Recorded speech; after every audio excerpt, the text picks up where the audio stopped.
પાટણના રાધનપુરમાં જામ્યું poster war. રાધનપુરને જિલ્લો જાહેર કરવા માંગ ઉઠી। રાધનપુરને જિલ્લો બનાવવા કોંગ્રેસે પોસ્ટર લગાવ્યા। શહેરભરમાં વિવિધ જગ્યાએ કોંગ્રેસના પોસ્ટર્સ। રાધનપુરને જિલ્લો ન બનાવવા પર કોંગ્રેસે સવાલ ઉઠાવ્યા છે। બનાસકાંઠામાંથી દિયોદર ઓગળ જિલ્લાની માંગ વધુ પ્રબળ બની। ઓગળ જિલ્લાની માંગને લઈને સતત છઠ્ઠા દિવસે ધરણા પ્રદર્શન। દિયોદરના આરામગૃહ આગળ સ્થાનિકોના ધરણા। સૂચિત ઓગળ જિલ્લા સંકલન સમિતિના લોકો ધરણા પર બેઠા। સ્વતંત્ર ઓગળ જિલ્લાની માંગ સાથે પ્રદર્શનકારીઓની નારેબાજી પણ જોવા મળી રહી છે। સંવાદદાતા કિશોર જોડાઈ ગયા છે વધુ જાણકારી સાથે। કિશોર, જ્યારથી બનાસકાંઠાના બે ભાગ થયા છે ત્યારથી અલગ અલગ તાલુકાઓમાં વિરોધ થઈ રહ્યો છે। અત્યારની શું જાણકારી ઓગળ જિલ્લાને લઈને?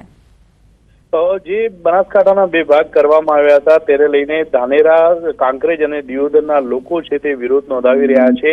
આજે દિયોદરના લોકો દ્વારા દિયોદર જિલ્લાની માંગણીને લઈને અત્યારે અનશન પર બેઠા છે। સૂચિત ઓગળ જિલ્લા સંકલન સમિતિ સહિત કોંગ્રેસના જિલ્લા પ્રમુખ પણ આ અનશનની અંદર જોડાયા છે અને અનશન યોજીને વિરોધ નોંધાવી રહ્યા છે। અને કોંગ્રેસની પણ માંગ છે કે દિયોદરને મુખ્ય મથક બનાવીને ઓગળ જિલ્લો જાહેર કરવામાં આવે। આ માંગને લઈને છેલ્લા 6 દિવસથી વિરોધ પ્રદર્શનો થઈ રહ્યા છે અને આજથી આમરણ અનશન પણ શરૂ થયા છે।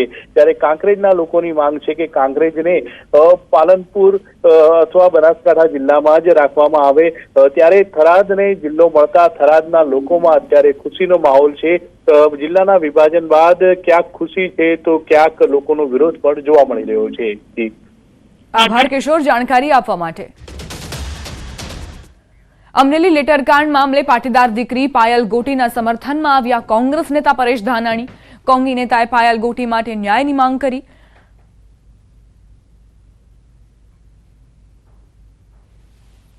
રાજ્યના વરિષ્ઠ ધારાશાસ્ત્રીઓ મારફતે આ દીકરીને ન્યાય મળે, કાયદાના ભંગ કરનારા, કાયદાના જાણકાર લોકોને સજા, આકરામાં આકરી સજા મળે, એના માટે નામદાર હાઈકોર્ટમાં કે સુપ્રીમ કોર્ટ સુધી આ લડાઈને લડવાની થશે તો એ લડાઈને અમે આગળ ધપાવવાના છીએ।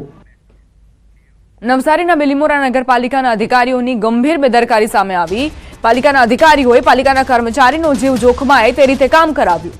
કોઈ પણ જાતના સેફટીના સાધનો વિના બ્રિજ પર જેસીબી મશીન પર ચડીને યુવકે જોખમી રીતે કામ કર્યું।